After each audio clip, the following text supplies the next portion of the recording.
Comment débute 2023 pour vous? Très bien. On a déjà démarré une première session de nouveaux franchisés qui ont été en formation au début du mois de février et qui vont donc lancer leurs agences sur ce premier trimestre.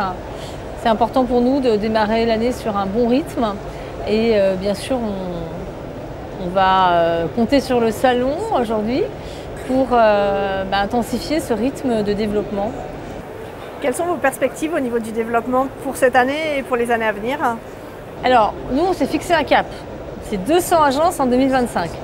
Je ne sais pas si on va l'atteindre, mais ce que je sais, c'est qu'on met tout en œuvre pour l'atteindre, que ce soit avec des nouveaux porteurs de projets ou que ce soit avec des franchisés qui vont devenir multifranchisés, c'est-à-dire qui vont avoir l'opportunité, après une expérience réussie sur une première antenne, d'ouvrir d'autres agences.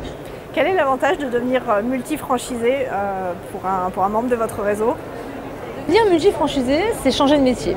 C'est passer d'une unité où on est quand même tourné vers l'opérationnel à plusieurs unités et donc rentrer en mode pilotage.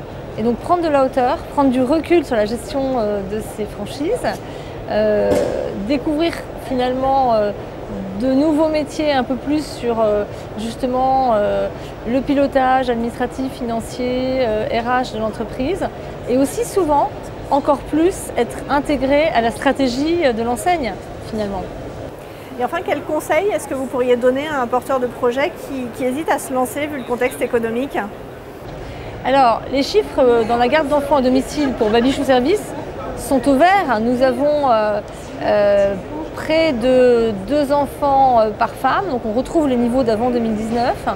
Et puis nous avons toujours cette envie des Français de concilier vie professionnelle et vie privée.